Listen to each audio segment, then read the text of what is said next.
Oh, and what a wonderful Monday we have today. If you can't tell, I am struggling to speak. I was in DC this past weekend. I was at an autograph signing, and there were a couple of stops at Buffalo Wild Wings and some screaming on my part as the Yankees ended up finishing their series with the Guardians. I'm sure Dalton can somewhat say the same. At least pre-show, his voice sounded fine, but we'll see about that. Dalton, how you doing, my friend? The Bicoastal Baseball Podcast on the Grid Network, the only exclusive baseball podcast on the Grid Network. Dalton, sir, we made it. That's important. We made it.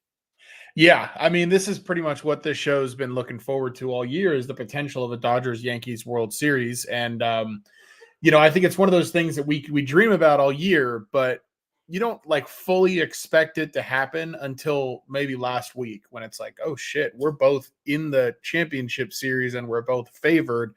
This could get really fun for our show. So what a blessing for us. I've got a lot of fire to breathe tonight regarding one Dave Roberts that I'm excited to get into, and I know you have been kind of waiting for. So a lot of that, but we're here, and man, what a week and a half it's going to be with that series coming up. Yeah, and we'll discuss that in a minute. We have plenty of stuff to go over today, obviously mostly surrounding our upcoming World Series matchup between the New York Yankees and the Los Angeles Dodgers. Truthfully, as far as the overwhelming stretch of ground that we can cover in baseball, I don't know that there's a better matchup in the World Series that we could have asked for than this. So we'll discuss that at length. But as we do every week, and to be honest, this week it's as warranted as it's ever been. We cater to our own fan bases. Yankees, Dodgers, here we go. Okay, so listen, Yankees took care of the Guardians in 5 games. Happy about it. I was glad that we didn't have to go back to New York. I'm good with it.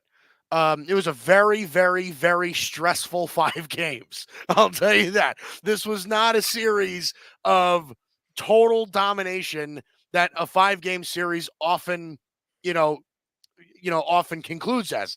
This was not that series. It was a lot of comeback wins, 2 extra inning games. It was quite the mess of a series between the Yankees and Cleveland. Obviously, I'll start here. After winning 2 games in New York, I felt great. Game 3 in Cleveland, I wanted to rip my balls off of my outer region. I was so done with what that game was. I just was. John Kensey Noel can kiss my ass for all I care. But I'm joking. But in reality, though, he ripped my heart out of my chest. It was the absolute worst thing that could have possibly happened. It was unbelievably terrible. Listen, it was a great baseball game, but when you're on the losing side of that game, it really just kind of burns your ass a little bit. Anyway, game 4, very, very stressful. Up 6-2. You lose that lead. You wanted to send Clay Holmes. I'm at the point now, Dalton, where I don't know that I want Clay Holmes on the World Series roster. I just don't know that I do. The guy is just the amount of times where he comes into games and absolutely wrecks what you have going. I've just seen it too many times. I can't throw him in a big spot. So that game was stressful enough. I'm glad we were able to come out of that. And that was kind of the tale of the series, is that it was a very scratch and claw kind of series. And it's with that I kind of feel a little bit of excitement about this upcoming series from a Yankee perspective. This is a level of fight in a Yankee team that I have not seen in a long, long time. And I think it has a lot to do with all of the new faces in that building. It is the Juan Soto. It is Jazz Chisholm. It is Alex Verdugo. They brought in guys that were not analytically pleasing per se, but they brought in guys with the focus of getting some energy in the building, getting some fight, putting a fire under everybody's ass, and I think it worked. So, listen, I feel we'll discuss this a little bit more in detail later as far as how close I think this series is. I don't feel outrageously confident, but I don't feel unconfident. Like, I feel very solid going into the World Series, and I think that that's all that I can ask for, Dalton Brown. So that's where I'm at right now.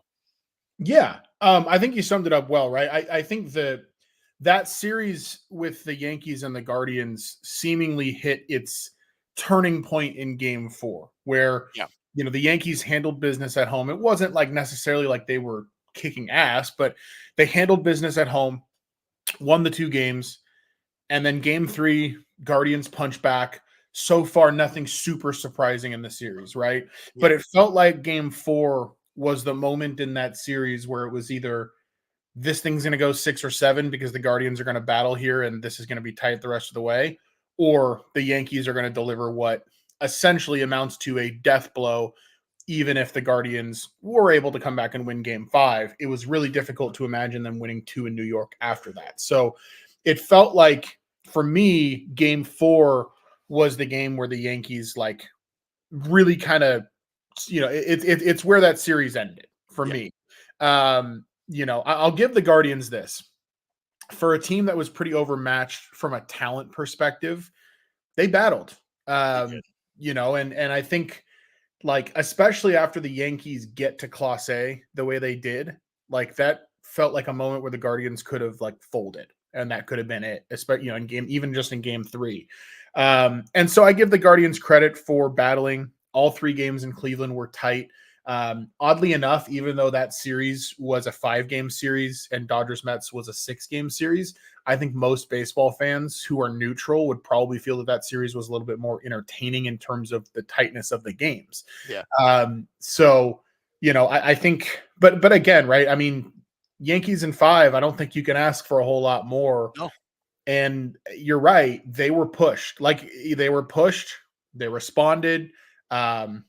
Big late inning home runs on the road, that'll play, right? So, yeah, I mean, I think it's a validating series for the Yankees. Obviously, there's going to be a lot said about the fact that they played a couple of AL Central teams who are both, I think it's safe to say, pretty far inferior to the Yankees in terms of talent. But at the end of the day, you beat who's put in front of you, and this is baseball. Like, nothing's given in baseball. Right. And so, I mean, I think the Yankees deserve as much credit as any other team that makes the World Series. Like, you got to earn it, and they went out and earned it. So, yeah, I mean, Juan Soto is that at bat that he took in Game 5, where he's fouling off pitches. And it was funny because, like, I'm sitting there, my wife and I are watching it, and like, it's just foul ball, foul ball, foul ball. And you could kind of see him swaggering around between pitches. Like, he had this aura to him where you could tell that he's like, if I get what I want, I'm hitting one out of the park. Like, you could just feel it. And sure enough, like, boom. And he took a minute to admire it as he went to first. Can't blame him for that. That had to be a moment as a Yankee fan that felt like, okay, we're not just going to the World Series, we're punctuating our way into the World Series. Yeah. And so that was pretty cool. That was, and I said it numerous times since that game ended. That may have been the best live at bat I've ever seen in my life. Like, at least as a Yankee fan, I'm looking at that and I'm like, that was. I want to point out especially the 4th pitch of that at bat when. And again, like, I have every pitch here memorized now because I've watched it so many times over. But he gets a breaking ball down and in, and for about 98% of the way there, Juan Soto's taking that pitch. And at the very last second, he waves at it and fouls it off. Yeah. At that point, I'm like, something's going to happen here. Like, he's so locked in that something's going to happen here. And all it took was for him to get a heater that was belt high. That, by the way, that pitch that he hit for the home run was off the plate. That was not a strike. So Oh yeah, he took that pitch dead center, and it was off the plate. yeah. So No, it was a well executed out pitch, and Soto just was like, nope. yeah, It that's what looks I'm to saying. me. Like Hunter Gaddis, I don't know, made a mistake in that at bat. Like he made pitches, but Juan Yeah, Soto was better. He yeah. just was better. And I don't think I need to go into detail for what I said to you after that. But yeah, let's just say I would do whatever it took to keep him in New York. Let's just leave it at that. All right, go ahead, Dalton, with the Dodgers. Yeah, well, I mean, and just to kind of tie a bow on it, right? I think a lot of teams feel that way about Juan Soto, and it's going to be really interesting to see what happens this offseason. The Yankees are pretty clearly going to be the favorites in the clubhouse going into this offseason, but Steve Cohen is going to throw the biggest bag he can at him. Yeah, I wouldn't be surprised if the Dodgers got involved. Like, as silly as that sounds, I wouldn't put it past the Dodgers to get involved there. they can if they want. So it'll be interesting. It'll be interesting to see what happens with Soto. I think he stays with the Yankees though, but that's a conversation we can have after all of this is over. Look, for the Dodgers, I am obviously very excited to be in the World Series. This is a team that, like, of the teams that we've entered the playoffs with over the last 5, 6, 8, 9 years, this is not one of the teams that I was most confident would make it there, which may sound absurd, but this is a team that's missing about 10 major league quality starting pitchers. This is a team where Freddie Freeman's banged up. They are without Miguel Rojas, who was actually a pretty big deal for them down the stretch. They're missing relief pitchers as well. It's just a team that's battled through a ton of adversity on the injury side.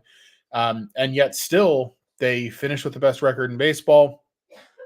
And now here they are in the World Series.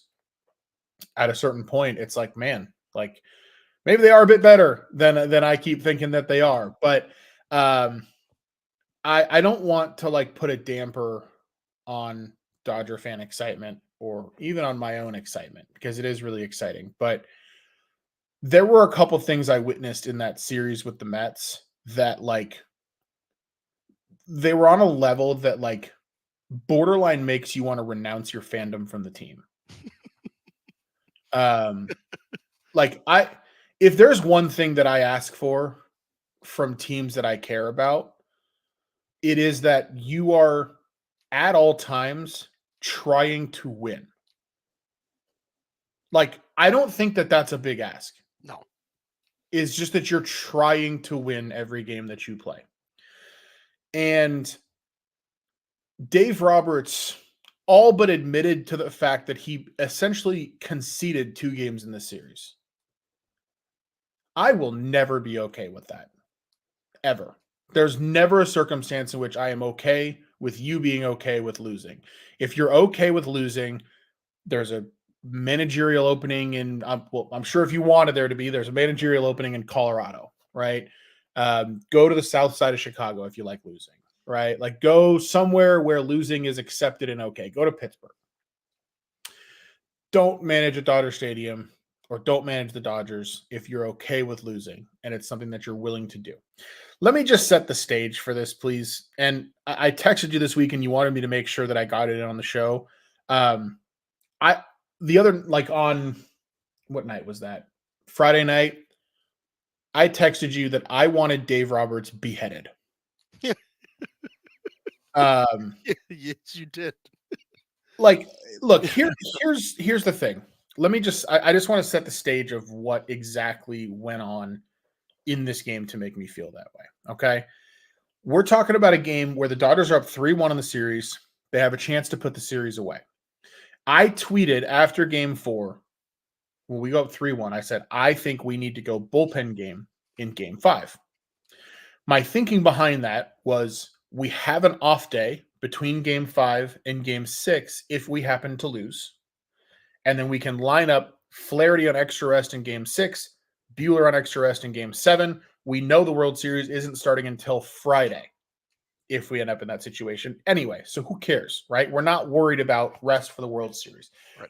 But we can line up our two best pitchers game 6 and 7 if we need them and go full bullpen, because guess what? Our bullpen was very available in game 5 because game 4 we won 10-2.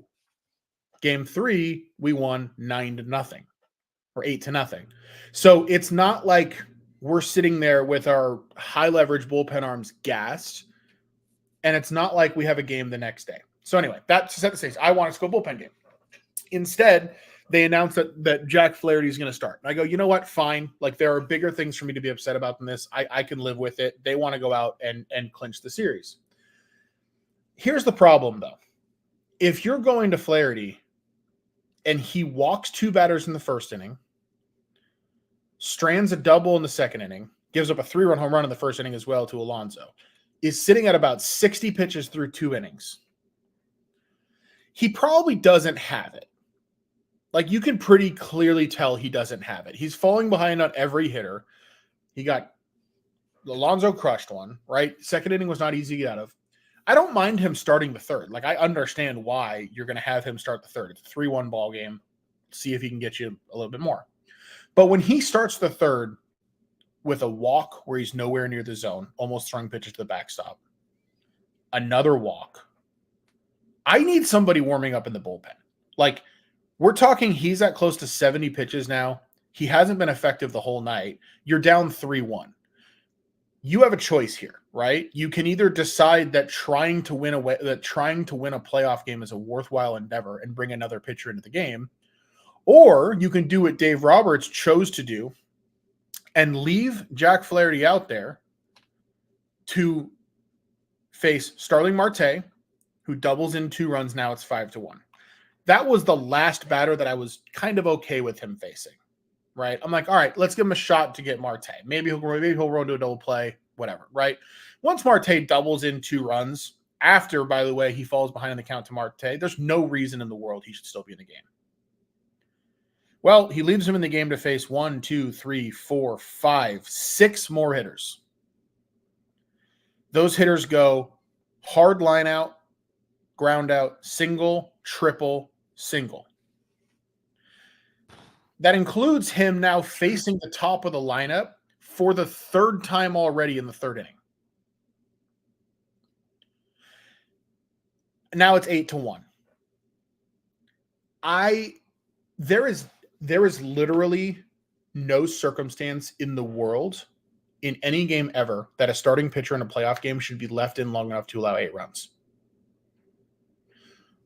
I had to turn the game off. What we witnessed there was an affront to the sport, an affront to the players who play for Dave Roberts, an affront to fans who bought tickets to playoff games and went and watched them. He made a decision in the 3rd inning of a 3-1 and then eventually a 5-1 game. He made the decision to give up on a game.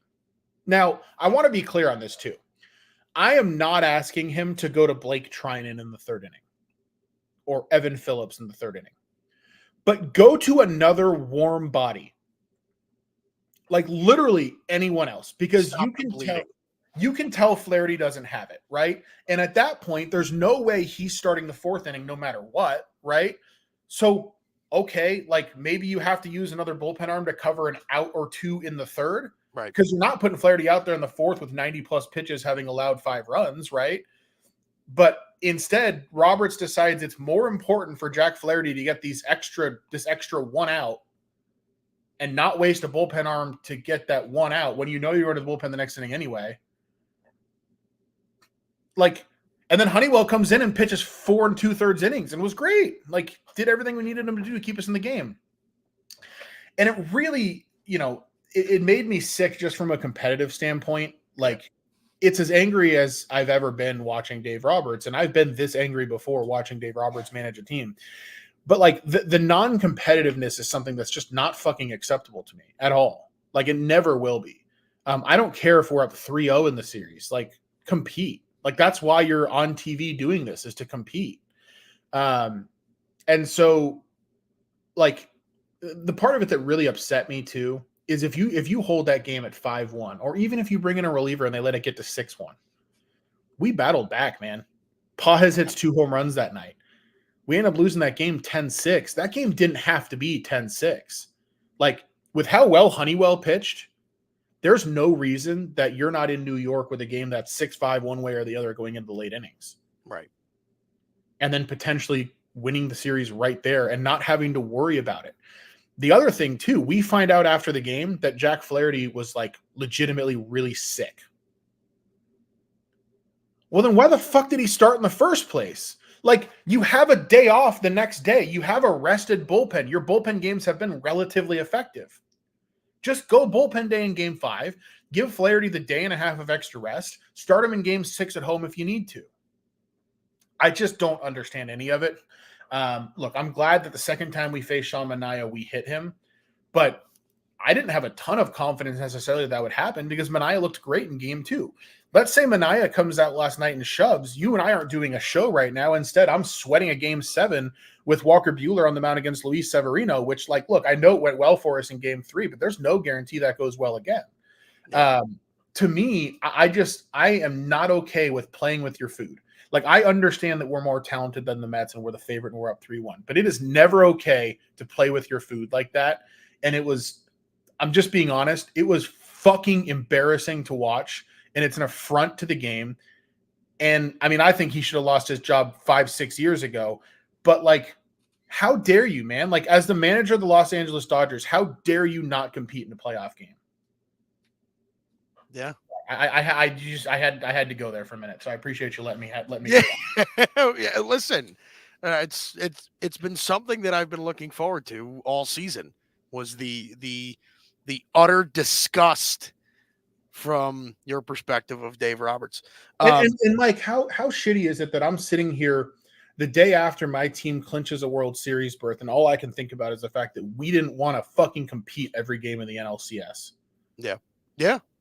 Yeah. Well, and listen, like, that's an argument about Dave Roberts that, and I'm not sure if you've ever told me this before, but is that an argument about Dave Roberts that most people share?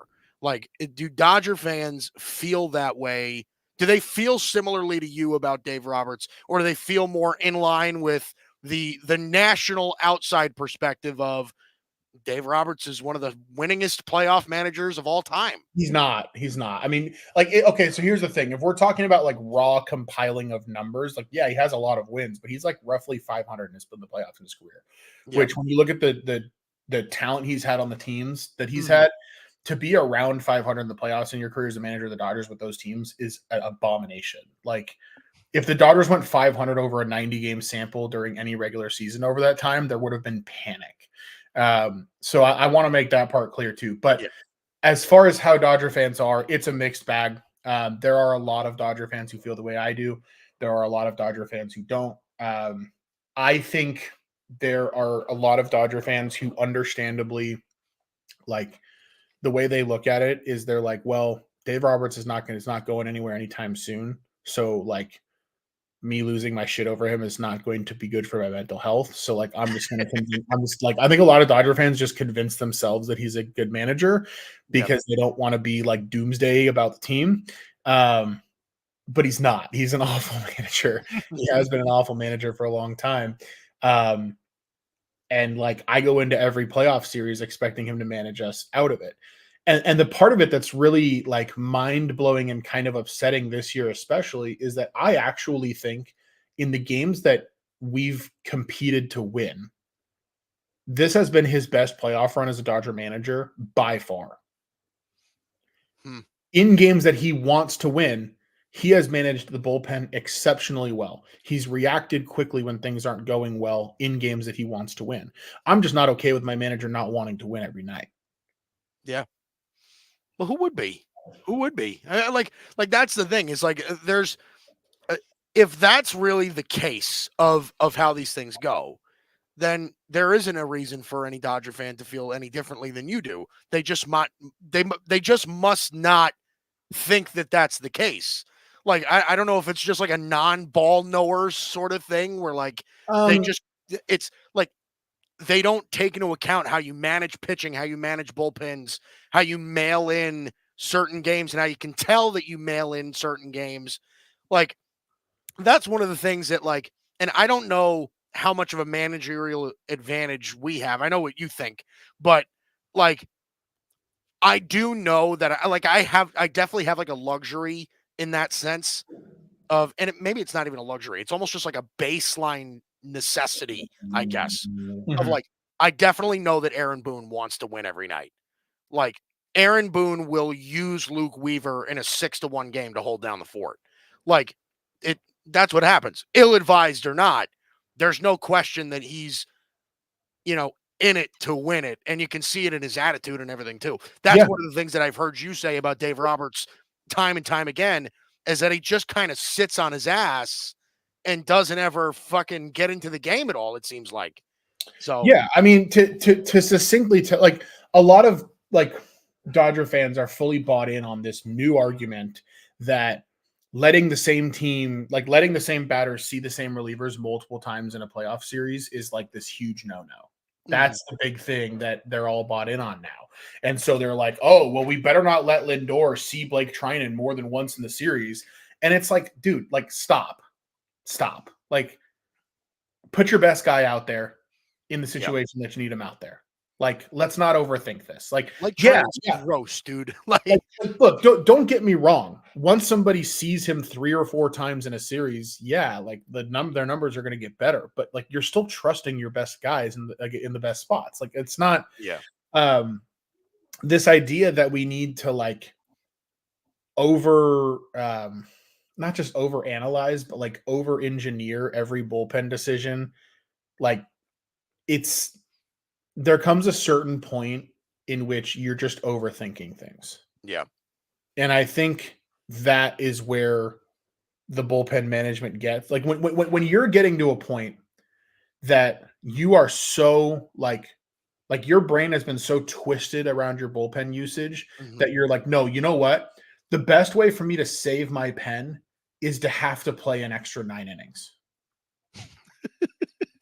That's a really good point.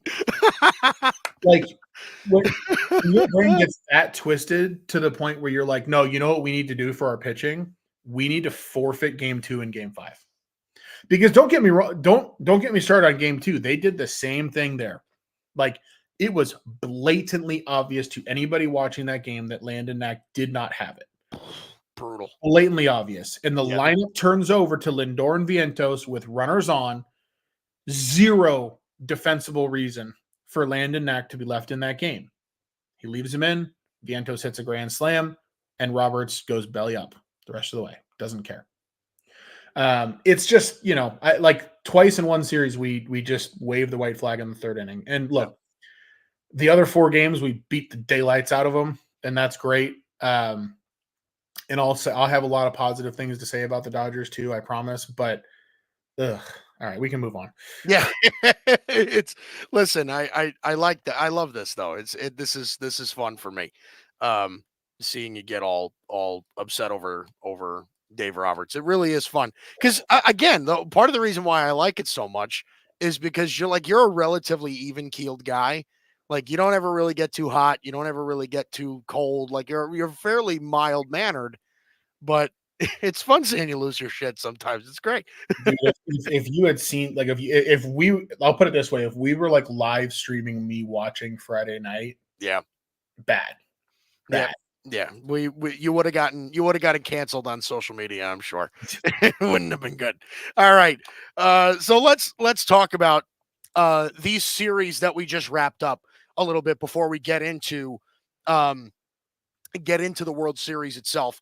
I want to start on the AL side because, you know, uh, I think I think you put it really well before, of like how the American League side of this series really seemed to be a bit more like, despite it being 5 games, these games were much tighter, right? These were not like a series full of, beating the doors off of each other, what it seemed like it was on the National League side of things.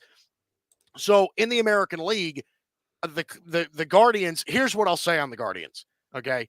Um, and this is not a jab. This is just fun to say just because it's you. I can definitely confirm that the Guardians are not ass. Like, they've definitely earned, at least from my perspective, that They're they're still not. kind of He's ass, waving. but Yeah, they're still kind of ass.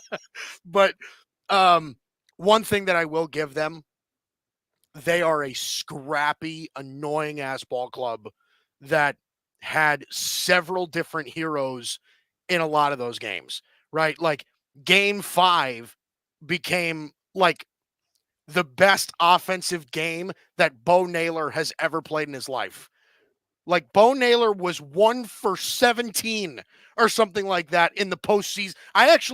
That's a lie. I think Bo Naylor was 0 for 17 until game 5 of the ALCS and somehow comes up with 2 or 3 hits in that game to kind of put us quaking in our boots.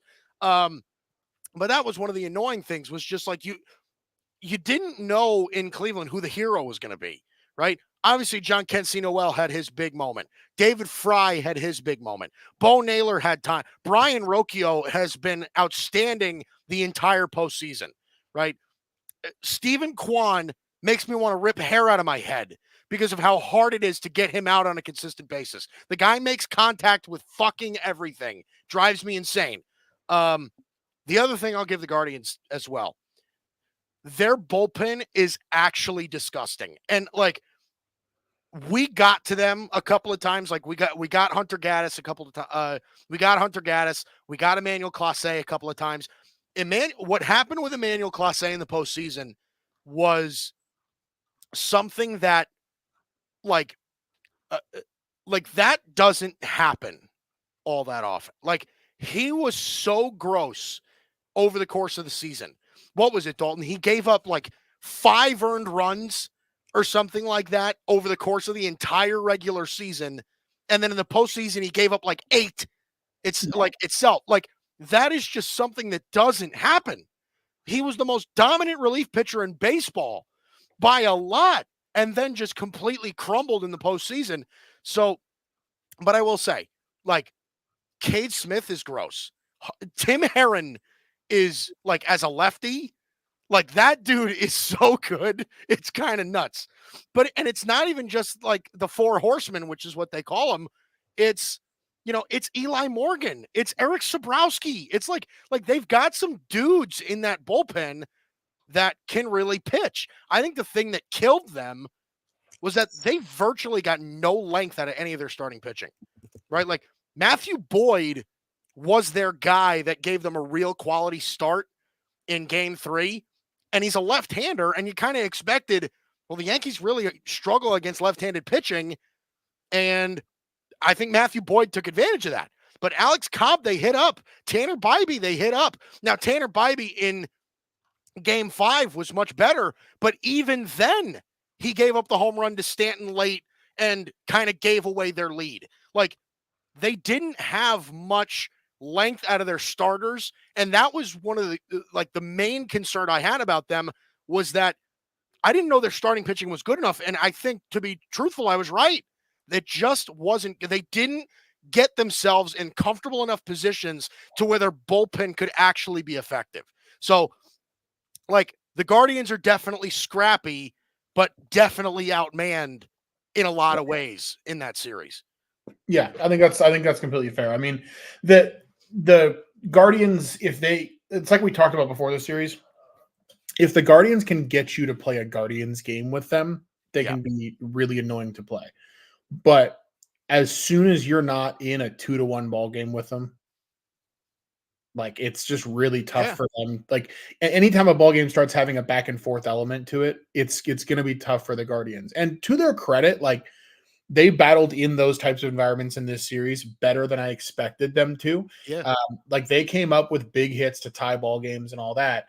But it's just like one thing about the Yankees, and it's true of both teams in the World Series, and it's part of what's going to make this an amazing World Series. Yeah. These are two teams that you could be throwing the best pitching in the world at them, and sometimes they're just going to fucking get you anyway because these offenses are that good. Yeah. Like Juan Soto, Aaron Judge, Shohei Ohtani, Mookie Betts, like these guys are all the kind of great that you can throw the best pitcher in the world and it just might not be enough. Yeah. Yeah, it really might not be enough. And uh, I'll I'll throw this out there too. I think, and this ties in, like I said, to um, how this is going to play in the World Series. But like Giancarlo Stanton apparently is Barry Bonds in the playoffs. Like, what was his OPS in the playoff? What's his OPS in the playoffs so far? Like 1,300 or some shit. Yeah, Like, it's been obscene. it's unbelievable. It's unbelievable. I'm surprised they're pitching to him, but the reality is that like that's part of what makes me feel a little, fairly confident in the Yankees as well, is that like you have like a legit 1 through 4 in the lineup that's all playing really good baseball right now, right? Mhm. Like Glaber Torres, as much as I shit on him over the course of the regular season, right? That dude in the leadoff spot has been a gold mine. He's such a gem in the leadoff spot. Really kind of like it tremendously helps that order. All he does is hit singles. Like it's like all of his pop is gone. Okay, I don't care. As long as you get on base, I'm good with it. Like Totally. like that's what I care about.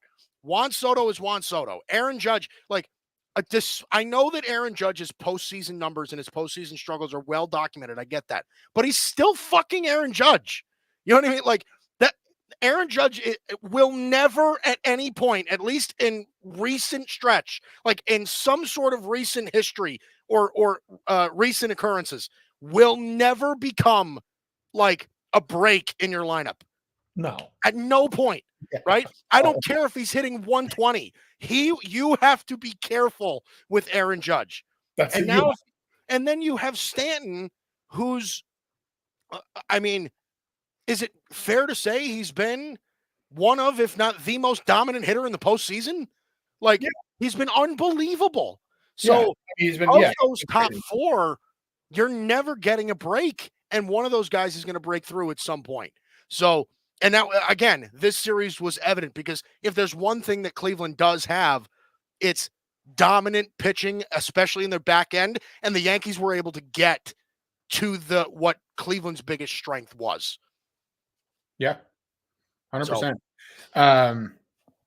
I will say this: Giancarlo Stanton had the same amount of RBIs in the. It has the same amount of RBIs in this entire postseason as Tommy Edman had in just the NL. yeah.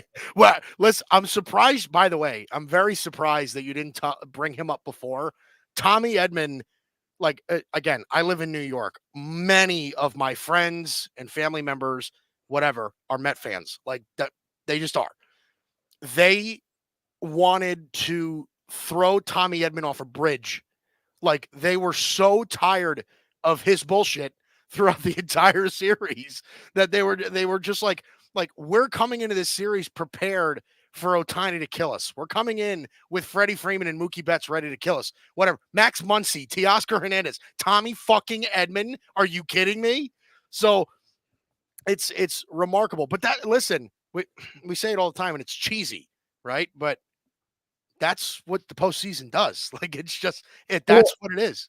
I mean, it is, but also like Tommy Edman has been a very solid player throughout his career. Like Absolutely. this is a dude who just is pretty good, and right now he's hot, and the Dodgers are putting him in position to succeed against left-handed pitching, and he's doing it. So yeah, I want to talk a little bit of like because I know we wanted to kind of recap the LCSs a little bit before we dive Yeah. into like the meat and potatoes of this World Series. Like, Yep. diving into the NLCS, I think from a Dodgers perspective, like I think ultimately what it came down to sorry, my dog's over here just It's making all okay. kinds of noise. You never have to apologize for that. Ultimately what it came down to with the Dodgers is we just had too much for the Mets. Like Yeah. the Dodger bats, one thing that's been very different in this postseason than in past postseasons and gives me a lot of confidence is like runners in scoring position, 2 outs, runners in scoring position. We've got guys this year that are like taking at bats with some grit and finding a way. I've been begging us for years and years in the postseason to grind pitchers into the dirt who come out at who like when a team throws out a traditional starter, what we're really good at in the postseason is it's like, hey, if you have a good start against the Dodgers, that good start is probably going to be 5 1/3, 112 pitches, one run allowed. Yeah. Like that's what the Dodgers are really good at. Yep. And I think that's like they went into the series with the Mets and they're like, well, the Mets have starters and we really don't. And the Dodgers just kind of grinded down the Mets starters. Like Severino pitched well, but his pitch count was through the roof. Like Manaea last night, he wasn't terrible, but the Dodgers just were made like he had to throw 35 pitches in the first inning. Like they just grind out at bats. And I think the offense for the Dodgers right now is in as good of a place as I've seen a Dodger offense in any postseason since 2017. Like 2020 was great. Like we won the World Series, but I think we ran into a Rays team there that we were significantly better than in the World Series. And I think against Atlanta, we just came up with big hits when we needed them, but our offense wasn't like on another planet. Right now, what the Dodgers are doing on offense is unprecedented in the National League. I mean, they literally just scored the most runs of any team in one series in National League history with 46 runs in a series against the Nats. Part of that is because we conceded 2 games in which we were still hitting the damn ball. But what excites me is the offense right now for the Dodgers is not just Mookie Betts, Shohei Ohtani, Teoscar Hernandez, Freddie Freeman. Will Smith's bat has come alive. He homers last night. Tommy Edman is on fire. Kike Hernandez is on fire. Gavin Lux is a tough out. Like up and down the lineup right now, even Andy Pages against the right lefty can all of a sudden pop off for a couple homers. So up and down the lineup right now, this team is in a really good place offensively. And I like the fact that we get to just continue to hit at home as we start the World Series because I think they're in a good rhythm at home right now. So I'm excited about all of that. From a pitching perspective, I think like you're seeing some good, some bad from the starters. Like if a starting pitcher goes out and gives us 5 or 6 innings, we're going to be really tough to beat. Like I think the Mets, if we were able to get a starter through 5, the Mets were screwed. Like because we like the way our bullpen's pitching right now and the type of leads we're able to get them if our starters can do that, it was just too much for the Mets. I want to address the Mets briefly too. I hate the Mets, but I got to give them credit. Like they built a legitimately intimidating offense by the time that series started. Now, it's an offense that bottoms out a little bit, like Tyrone Taylor, Francisco Alvarez, Jose Iglesias. Those aren't really guys that are going to scare you. But 1 through 6, now that Mark Vientos has blossomed into a legitimate stud, I mean, I'm telling you right now, that kid is George Springer. Like he is a spitting image of George Springer in the box when George Springer was young with the Astros. Yep. If Mark Vientos is going to be a dude, they've got obviously the capital to go build on this. The Mets could be a real problem next year in the National League East. Like I think next year is going to be a legitimate 3-team race in that division. And I'm not sure the Braves are going to finish higher than 3rd right now.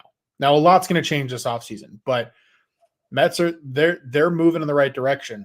They need pitching, obviously, but they're moving in the right direction. So I'll give them that. Yeah. Yeah, they definitely the Mets, I think, like as far as their offseason is concerned, their main focus, I think, needs to be pitching. Like 100%. they're losing everyone. Severino's gone, Manaea's gone, Quintana's gone. Like they have the young kid that they brought up late in the God, why I don't know why I'm blanking on his name, but the young kid that they just brought up um earlier in the year, he's going to miss the entire season. They need pitching because outside of Senga, they have no one. So, and maybe that involves bringing Manaea back, bringing Quintana back. Like maybe that's what that involves, but they certainly, they're losing a bunch. They're going to need to spend a decent amount of money I think, to remain competitive. And I don't know that that's going to be a problem. I think that they're going to do so. But you're right. With how good Lindor was this year, Mark Vientos is a guy. Like Mark Vientos is a legitimate dude that you can rely on. Like that's what he is now. Somebody you got to keep an eye on. They have guys that can hit in that lineup, right? With Marte, they have Nimmo. I don't know what they're going to end up doing with Alonso in the offseason. I would lean towards he's going I don't know that he comes back, but they have a legitimate offense. I think you're 100% right. And Yeah. so I was listening to the New York broadcast. I was not able to watch. I was driving home from New Jersey, but um, and I as much as I don't like the Mets, I think Howie Rose is one of the best in the business as far as radio broadcasting. He's phenomenal. Um, they really have nothing to be ashamed of this season. Oh, Like, totally. Yeah. this is like the epitome of nobody expected you to be here. They were playing with house money.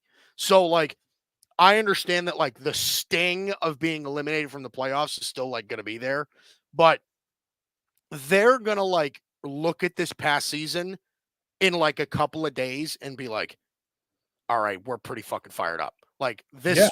this was one hell of a run that nobody expected them to go on, and they just ran into a fucking buzzsaw because the Dodgers are better. Like, the Yeah. Dodgers are a better baseball team than the New York Mets, but the Mets pushed them a little bit, and they should be. I know it sounds corny, but they should be proud of that.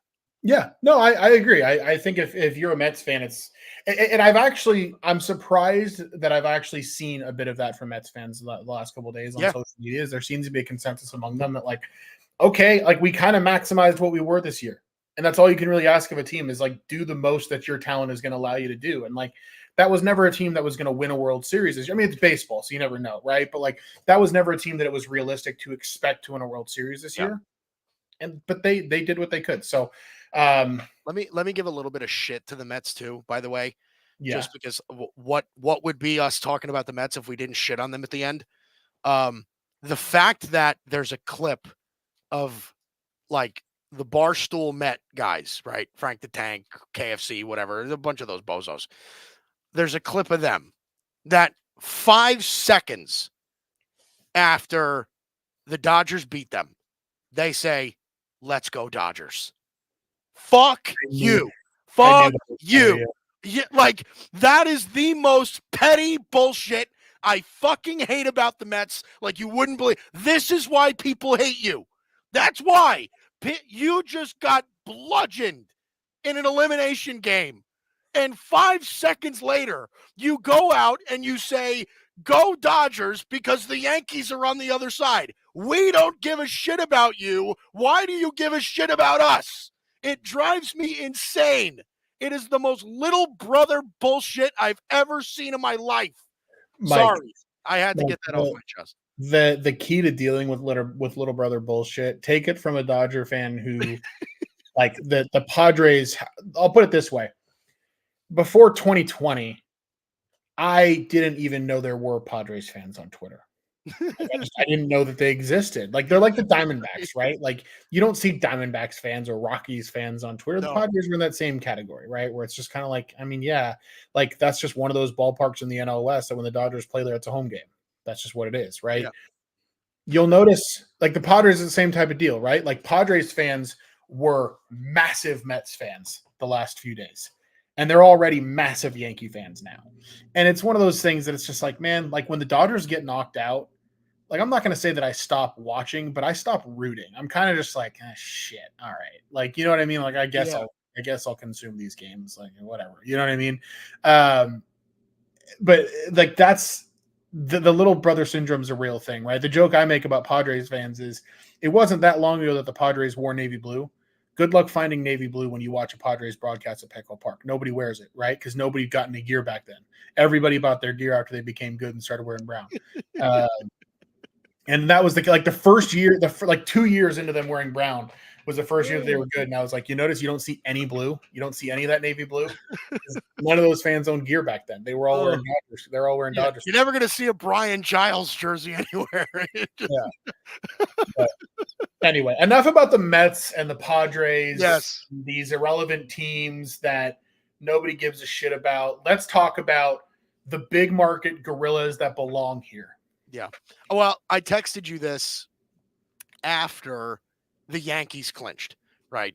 I said, if the Dodgers do their job and finish the series, which they ended up doing, I think we legitimately got the 2 best teams in baseball in the World Series. And that's what we need, right? Like, I was talking about this with my dad a little bit earlier. Like sometimes in sports, right? I can appreciate and I can actually even root for like a David versus Goliath sort of like World Series, Super Bowl, NBA Finals, whatever. Like I can root for like the little guy and the big guy. But sometimes in sports, it's really good to have Goliath versus Goliath. Just two fucking massive juggernaut sort of teams to go at each other. And that's, I think, what we have here. And I want to put this graphic up because, and it's not a full screen graphic, so you're going to see a little bit on the sides, and I apologize about that.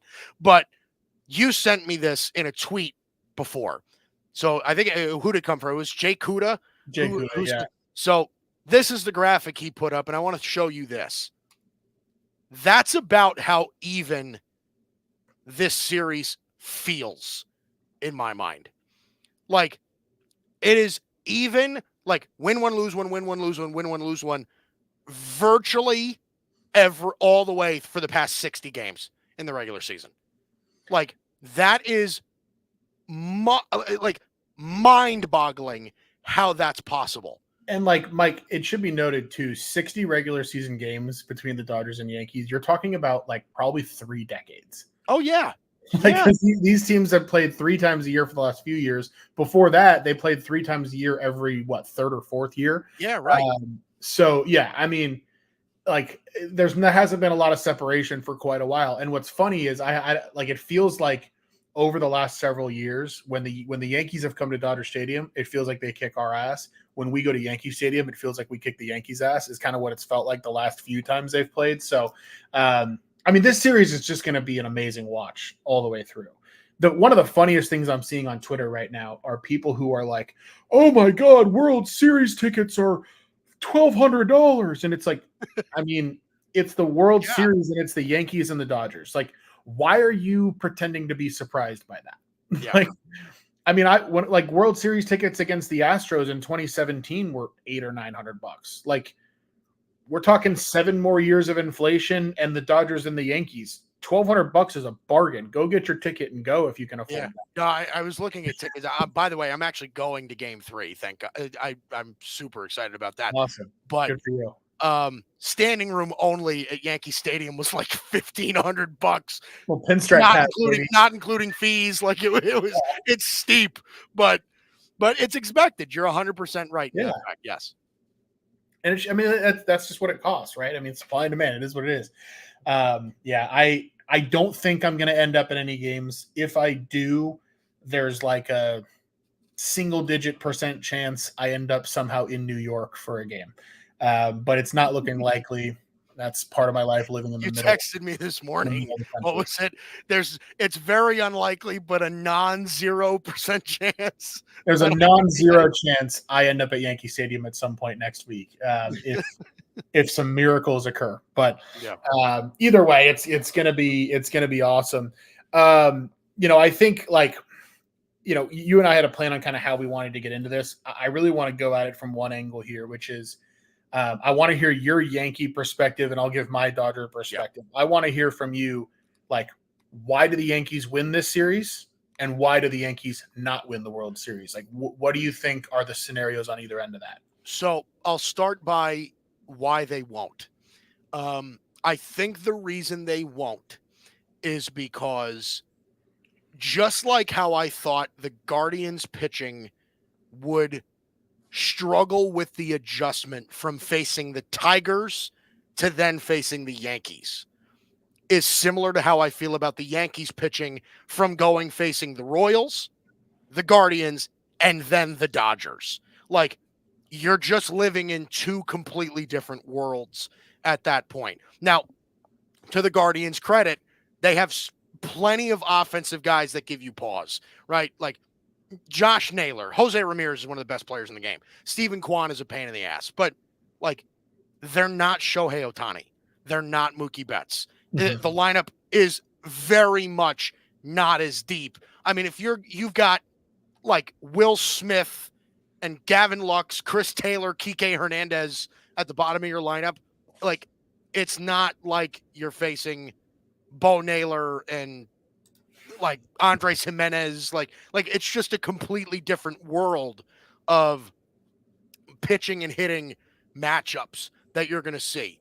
So I think that there could be a point where, especially starting the series in Los Angeles, where the Yankee pitching is going to get woken up pretty fast. Like they may have trouble adjusting in certain points to how good the Dodgers offense is. That's, I think, going to be the main reason why they don't win. The reason they do is, I think, because it goes to kind of what I was saying before. I think, first of all, I feel more confident in the Yankees pitching, for at least from a starting perspective, than the Dodgers, right? The Dodgers, I think, have gotten solid innings out of their guys, but I think it's noticeably less reliable. They've seen to try to piece together innings. They've needed to go to bullpen games. The Yankees really haven't done that. They can go from Cole to Rodon to Schmidt to Heel and feel pretty confident about that going into a playoff series. So that's, I think, part of it. The other part of it is that, and I know it sounds like, okay, put the numbers aside, put everything else aside. This series against the Guardians, it's kind of what I alluded to before, of there seems to be something different about this Yankee team that we haven't seen in a while. And it honestly wasn't something that I expected to happen this year. If you would have asked me in August if this was how this team is going to play in the postseason, I would have been like, yeah, they're good. They're going to fight, but I don't know that they have this fight. They have fight. Like, this is a team that I think doesn't give up on games, regardless of how down they are. I think that this is a team that you have guys in this lineup that are playing out of their mind. There's an attitude difference in the Yankee clubhouse right now that we haven't seen in years. I just think that there's a little bit of, like, dare I say, like, magic in the Yankee clubhouse right now. Like not every game was a blowout in Cleveland. They needed to scratch and claw for wins. Like, they were able to come through in big moments more times than I can remember in previous years. Like, and by a lot. Like, I'm not used to the Yankees being able to come through in big spots. They do. The Yankees do. So, and I'll also say this, as good as the Dodger bullpen is, the Yankees have already faced a dominant bullpen and they've gotten to them. So what's to say that they can't get to the Dodgers pen as well? So again, those are kind of the reasons why I think the Yankees can win. It's just a little bit of like, it's belief on their part, I think. And I think that kind of goes a long way. Yeah.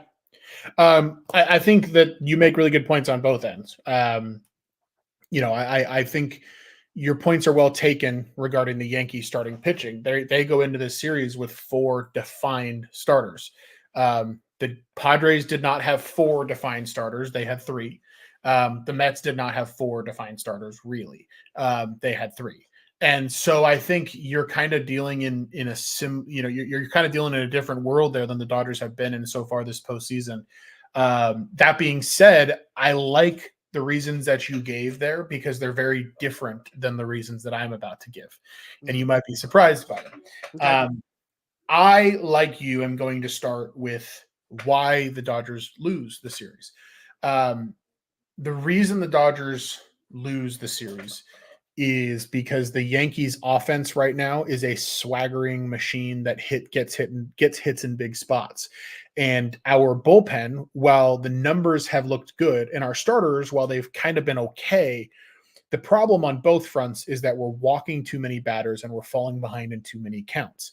And if the Yankees punish us early multiple times in the series, our pitching could legitimately bottom out in a way that like could get really bad. I think like if the Yankees like that's the concern, right? Is like our pitching withstood the Mets. Our pitching somehow like dominated the Padres, but that felt like a little bit of an anomaly. That Padres offense was really good. And I think like we just kind of found something against them for a couple games when we needed to. But our pitching like ultimately like did enough against the Mets, but if we pitch against the Mets, or excuse me, if we pitch against the Yankees the way we pitched against the Mets, it's not going to go quite as well. Like we're going to have to be better on the mound. And I think that Yankees offense could put us in a position where we're chasing as opposed to being chased late in games. And that's not a great situation. Right. That's the scenario where I think the Dodgers lose. What makes me feel actually really confident, and the side of this where I think the Dodgers win, and this is going to surprise you. So strapping in. Here we go. Garrett Cole doesn't scare me. Like literally not even a little bit. He just doesn't. Okay. Like you look at Dodgers hitters against him, the numbers are great. Like Freddie Freeman, 7 for 20, 350 hitter against him. Kike Hernandez, 7 for 19, 368 hitter against him. Mookie Betts, 6 for 14, that's 429 against him. I mean, we hit him. Like we've hit him in the past. We got a bunch of dudes who have hit him in the past. Sure. And one thing about Garrett Cole, looking at his game by game in this postseason, 4 walks in his last outing, 2 walks in 2 of his 3 outings before then. He's going to have to be perfect. Don't get me wrong. Garrett Cole is talented enough that if he is dotting his pitches where he wants to and he's locked in, he can dominate any lineup. And I'm not ruling that out. Like he could come out in game 1 and just go 7 shutty and dominate us because he's locked in that night. But if Garrett Cole is anything but locked in, the way we're working counts right now, I could see a situation where Garrett Cole's at 27 pitches at the end of the first inning, is out of the game by the 5th, and the Dodgers are up like 4-2, 4-1. That's where I think the Dodgers can win this series. Is the Yankees starting pitching, while they have more of it, the starting pitcher the Yankees have that scares me is Carlos Rodon.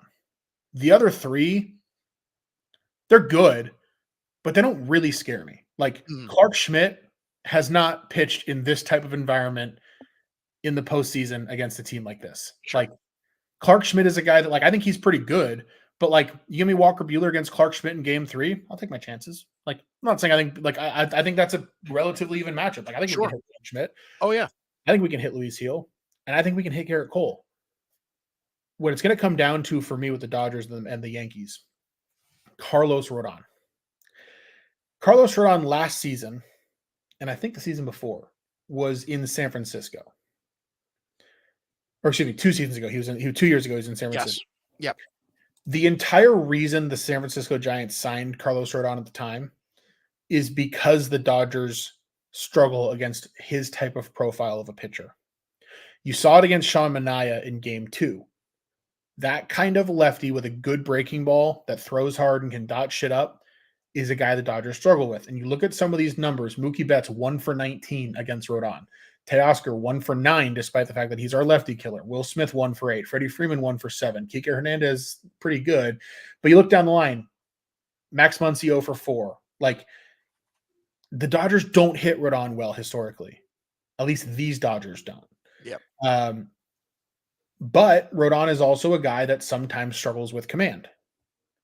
And so what encourages me about the Dodgers in this series is I think we are going to wear down Garrett Cole, and I think we might wear down Carlos Rodon. And if we can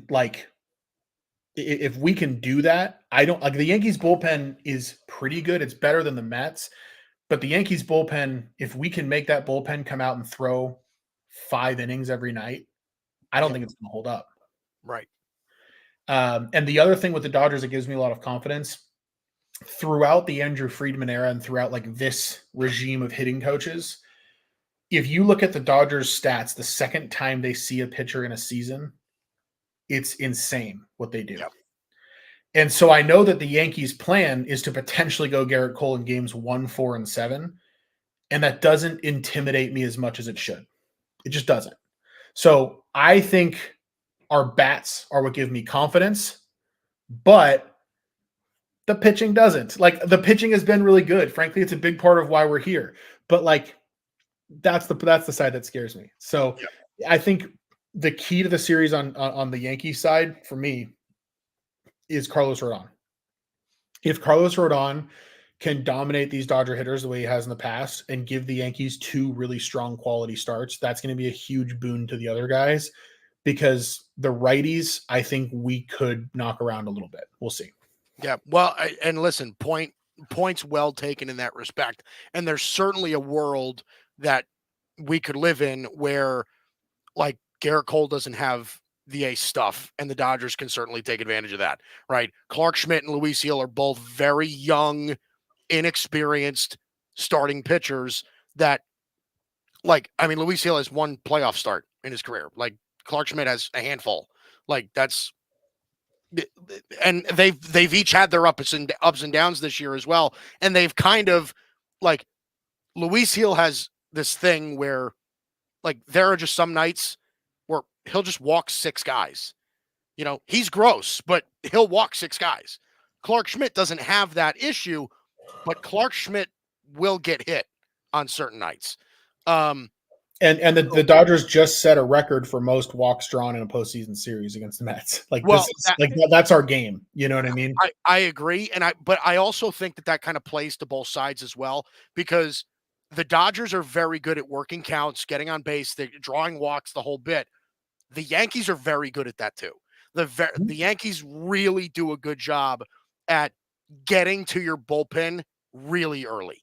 Yeah. Really, really early. So, and again, like I think it's a lot of this why you and I think both think that this is going to be a really, really good series overall is because like as one team has a strength, the other team has another that almost counters it or also has that same strength. So it's interesting the way that we feel about that. Okay. You know what I think that a lot of this is going to come down to also, Mike, is Yep. each team, like, it's not going to come down to, you know, can the Yankees hit Blake Trinan or can the Dodgers hit Luke Weaver necessarily, Yeah. right? Like, maybe they do, maybe they don't in both cases. What I think a lot of this is going to come down to is when you get into the middle innings and like we need Ben Kasperius to cover an inning. Yeah. And Right. we need Brett Honeywell to cover an inning or two. Like, can those guys tiptoe through the Yankee lineup the way they did the Mets and the Padres? Right. Their stuff's good enough, maybe, right? But like, if they can't, that's where games can get away from you before you get to your leverage arms. And same thing on the Yankees side, right? Like your less reliable relievers, the guys that you don't necessarily totally want out there in big spots, but are going to have to be in some big spots in a long series like this. Yeah. Which teams guys that fall in that category can survive? Right. Can you take advantage of when Mark Leiter Jr. is in the game? Can you take advantage of when Tim Mesa is in the game? Like it's those kinds of things. Because you're right. Like as far as like from a Yankees perspective as well, like I'm confident in Luke Weaver. I'm confident in Tommy Kahnle and some of these like, you know, even Tim Hill has been really, really solid. But, you know, it's just like how do you piece together these kind of middle innings when, you know, if your starter, I mean, because it's the playoffs, right? Like a lot of times your starter gives you 4 innings and you got to piece together the rest. And especially against, you know, with 2 offenses like these, I mean, like that's one of the things where like we'll come back in a week and we'll both be like, if we get 2 or 3 games that are 3-1 or 4-2, I think you and I will both be like, that's a little odd. Like, because like these are both very offensive driven ball clubs that like they have their pitching, but their strength is that they mash. These are teams that hit. Yeah, I mean, this series has a lot of, to me, the way I feel going into this series is almost exactly the way I felt going into 2017 against Houston, where it's like, you know that you had the best team in the National League and that you were in the right to be there, but you know you're staring across at the team that was the best team in the American League. Yeah. And like you're kind of looking at a mirror image of yourself a little bit, where it's like, well, like we got studs on this side, they got studs on that side. This is just going to be a matter of who executes better over the course of a week and a half, which I mean, that's baseball, man. But it's like it's got the same feeling. Tim Hill could be really important for the Yankees. The Dodgers have seen a ton of Tim Hill, a ton of them. Oh yeah. When he was with the Padres, and Freddie Freeman hits him well. Max Muncy, yeah. Mookie Betts hits him well. And then you got some kind of okay numbers with guys like Will Smith and, Miguel Rojas, who probably won't play, Chris Taylor. But I think Tim Hill is going to be called upon multiple times to get Shohei Ohtani out in big spots. Yeah. That's gonna be a big deal. But the problem with that is also if he's called upon exactly to get Shohei Ohtani out, unless it's at the end of an inning, you're staring at Mookie Betts down the barrel right after him, and he's going to have to get Mookie Betts out too. Yep. Or at least not surrender a big blow to Mookie Betts in that in a spot like that also. Yep. That's the game. Yep. I mean, it's going to come down to like it'll be interesting, right? Because I wouldn't be surprised if like each team has a blowout win or two here where like the bats just come out and just win you a game early. Right. I think there might be a couple of those. Where I think this series is going to be won or lost is on a couple games that are like 7-6, 8-7, where they kind of seesaw late with relievers. Both offenses are doing their thing. Like that. That's why it reminds me of 2017. Because a lot of that Dodgers Astros series had that feel where you had a 13-12 game in that series. Yeah. I'm not saying we'll get a 13-12 game, but I think this is going to be like damage mitigation of like, can you avoid the big inning when the big inning's in front of you? Yeah. Well, we'll see how this all goes, but I think it's that time. To pick the winner of the Taylor Trammell series. I'm glad you mentioned Taylor Trammell. Share with the people why you're mentioning him. Yeah, Taylor Trammell. So I want to be the first one to congratulate Taylor Trammell on officially winning the World Series, because regardless of what happens in this series, Taylor Trammell will receive a World Series ring as he played exactly 5 games for both the Dodgers and the Yankees this season. So this can officially be known as the Taylor Trammell World Series. Congratulations. I'm sure throughout history, that's what it'll be known as, no matter what happens. So, okay, the New York Yankees and the Los Angeles Dodgers in the 2024 World Series. We got 4 games in LA, 3 games in the Bronx. Dalton Brown, who wins the World Series? Well, I think we have to. I mean, there's only one way that our picks can go, at least in my mind. So, I took the Dodgers in 6 against the Mets.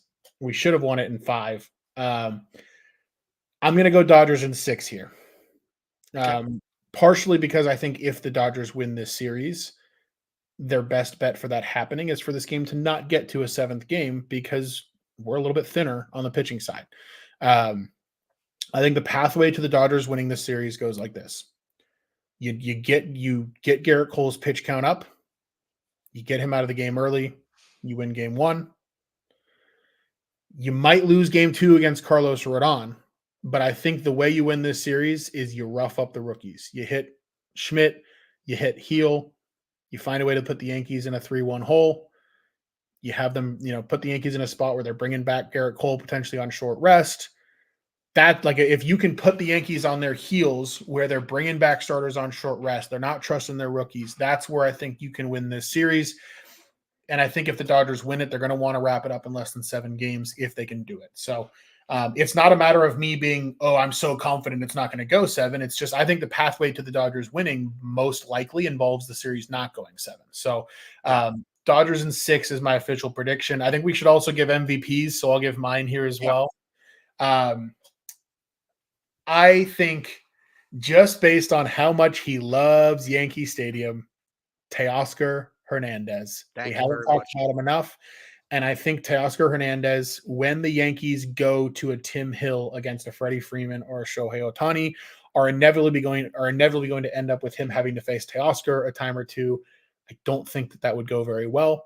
I think the same situation could come up with Tim Meza. And Teoscar at Yankee Stadium, I don't know what it is, but apparently he's a god in that building. So he's a killer. I'm going to go, and especially because Teoscar was kind of quiet in the NLCS until near the end when he started to heat up. Yeah. So I'm going to go Dodgers in 6, Teoscar Hernandez, World Series MVP. Tell me why I'm wrong. Well, here's the thing. I think there's two ways that this series can go. It will either be Dodgers in 5 or Yankees in 7. I think that's the two ways this series can go. Interesting. Because one of the reasons is because of one of the things that you just detailed, right? I think by a 6th and 7th game, the Dodgers pitching staff will be fairly gassed, because I think realistically, in a series like this against an offense like this, you're going to be asking those guys to get a lot more innings than they're accustomed to. And I think that there's a reasonable thing to say, okay, like the Mets offense is good, but the Yankees offense is better. Like they're going to have to make adjustments to that as well. So that I think is possible for the Yankees to win in 7. I think if the Dodgers were to win this series, it will happen in short fashion, because I think what you said is very well put and very well documented. There is a world where I can see the Yankees starting pitching imploding in some sort of sense, right? Where the Dodgers they get to Garrett Cole early. They knock him out. They put the Yankees on their heels. And we know for a fact, and even though the track record this postseason has kind of shown the opposite, over the course of the year, the Yankees trailing have struggled in a lot of instances, right? They are not as good trailing in games than they are when they're ahead, right? They're better at holding leads than taking them.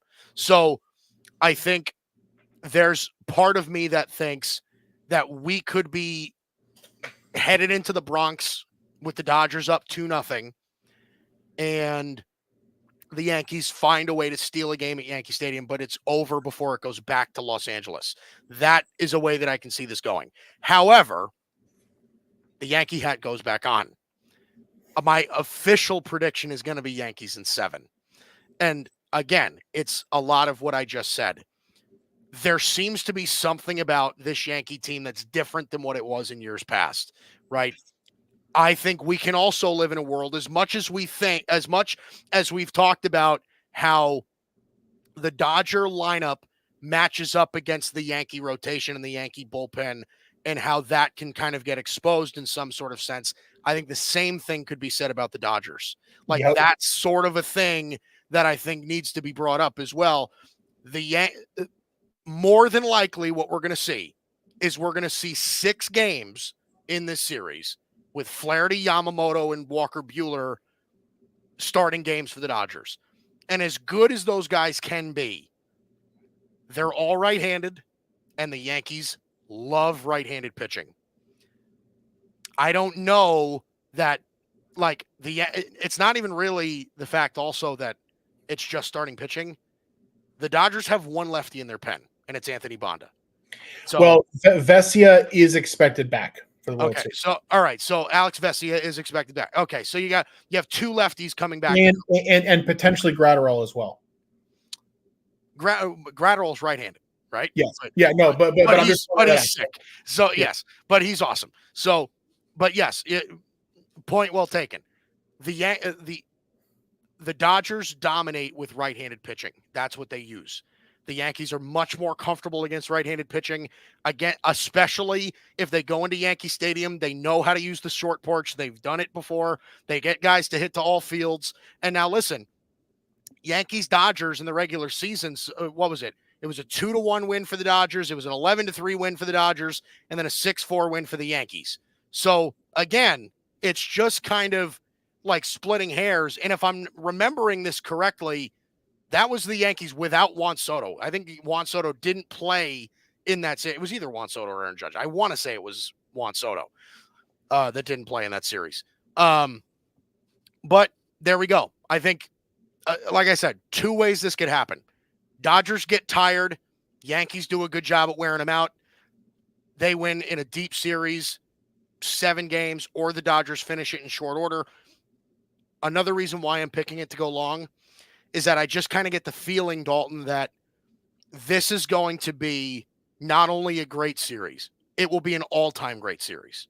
Like, I think this has the makings of being one of the World Series matchups that is going to be remembered forever. Like I just kind of get that feeling of like this series is going to be so good they're going to make documentaries about it. I could see it. I mean, look, it has all the makings of it, right? Like, and I want to piggyback off of that into a more general commentary about the series, which is this is the kind of series that everybody claims to hate, and it's also the kind of series that you're going to watch. Like, you know, all of the people who right now are like, oh, well, Dodgers versus Yankees, I'm rooting for the meteor to hit Earth. All of those people are going to have their TVs tuned in Friday night. They will. They will. And that wasn't true last year, right? When this was Diamondbacks Rangers, you weren't tweeting about a meteor because you had stopped tweeting about baseball because you stopped caring. Yeah, that's not the case, true, right? And you understand this as a Cowboys fan as well. I understand this as a Duke basketball fan as well. Which, by the way, those of you who don't know, I went there, so shut up. But like as a Duke basketball guy, right? Everybody talks about how much they hate us, and they yap about it, and they yap about it, and they yap about how much they hate us, how tired they are of seeing us on ESPN. And then every year, the 10 most watched broadcasts in college basketball, 9 of them involve Duke. And the other one is always like Kansas versus Kentucky in like a one-off game that finishes like 6 out of 10. But the most watched games are always Duke versus UNC, Duke versus UNC, and then it's like Duke, Virginia, Duke, Kansas, Duke this team, Duke that team, right? That's what we're going to have here, where you might talk about how much you hate the big market World Series, but you're going to watch. The other thing that I'll say too, we need to cut the shit with all this like, well, this is what's wrong with baseball is the big market teams just buy their way there. First of all, the Cleveland Guardians owner has a higher net worth than the New York Yankees owner. Like, stop. Like, if your team wanted to spend money like a big market team, they could do it. They could. They're choosing not to. Hey, Pirates fans. Hey, Rockies fans. Your ownership doesn't care about winning as much as our ownership does. Don't make excuses for them. Yeah. And very well put. Very well put. Now, that was actually going to be my next question to you, was going to be like, how good is this World Series for baseball? Not only because it's the 2 biggest markets, it's the 2 most historic franchises, right? It's 2 of the biggest spenders, right? You just saw the Dodgers spend over $1 billion this offseason with Ohtani, with Yamamoto, with Teoscar Hernandez. Like, they've already got a $400 million Mookie Betts on the books, right? Like, they've spent money time and time again, especially this offseason. The Yankees have a $300+ million payroll. They just gave Aaron Judge $360 million. They traded for Juan Soto. They've done what they could with their team. They traded for Stanton, who makes a ton of money. They signed Cole to a ton of money. Like, they have big money guys. Like, I love how there are so many people that hate the Yankees because they've said, and especially because it was since the Yankees beat the Guardians, there were so many people that were talking about how, man, the major leagues is just a farm system for the Yankees. Really is that way. Because look at their team, right? Chisholm from the Marlins, Stanton from the Marlins, Garrett Cole from the Pirates and the Astros, and whatever. I'm like, you realize that you could be that too. Like, don't shame us for being willing to pay the guys that you're not. And the thing that proves that, Mike, too, look at the Padres. 10 years ago, Padres fans love to talk about how they were the small market underdog that couldn't compete in spending. And then all of a sudden, your ownership decided they wanted to win. And now we're giving out $300 million contracts. To Xander Bogaerts and to Manny Machado. It's a decision, right? Same thing with the Mets. Like, Mets ownership decided that they wanted to win. And so they started spending big. Like, we've seen Red Sox ownership do it in the past, right? Where they went from the lovable little team in Boston to all of a sudden having a massive payroll because they decided winning mattered to them. Yeah, and then potentially not mattering to them anymore. Yeah, and that's it was a fleeting decision in Boston, right? Yeah, right. But like, I don't know. I feel for the fans of some of these smaller market teams because we all identify so strongly with our team. And it's hard for me to hold it against somebody who is like, man, well, I identify with this team and I've decided that this is our moral high ground. And so I'm desperate to stand on it. I can understand that. I don't begrudge that. But it's not reality. Yeah, it's real. It's real. And like I said, I think at least for most franchises, I feel this way about. I think in some instances, like you have franchises that can't fill their stadium, even when they're good. Like Tampa Bay can't fill their stadium. Like I'm not sure I'm crapping on the Rays per se, since their payroll's so low and they can't sell merchandise and they can't sell tickets and all that. Like, I understand why your payroll's low. I still think it should be higher, but I understand why it's low. It should be Right. a little higher. There needs to be a salary floor, but yeah. So, but again, great for baseball. We talked about this at length. Yankees Dodgers World Series. It is truly a bicoastal fall classic. It's I mean, just wait till the ratings come out, right? I mean, you look at what happened in the NLDS. Like Dodgers Padres was the most watched NLDS in I think about a decade. Yeah. And oh, by the way, game 5 of that series was at 9 a.m. Japan time, and more than 10% of the country was tuned into it. Yeah. Think about that. More than 10% of a country tuned into a sporting event happening halfway around the world. And that was the division series. Now you're talking Dodgers, Yankees, and the World Series. This is going to do unbelievable numbers. I mean, it's the best possible thing for baseball. Like it's 100% true. The stardom that you get, Otani, Judge, Soto, Mookie Betts, Freddie Freeman, Yamamoto, Stanton, fucking like it doesn't stop. The list goes on and on. One last thing. I hope we shell Yamamoto. Fuck that guy. Screwing us in the offseason. Screw him. I mean, I hope we shell Garrett Cole, Southern California guy who pretended to be a Yankee fan when he signed with the Yankees. Pretended? Oh, stop. All right. That does it for us. We'll be back next week. Again, World Series is here. Yankees, Dodgers. We're super excited about it. Again, Bicoastal Baseball Podcast. I'm Mike Guido. That's Dalton Brown. We'll see you next week.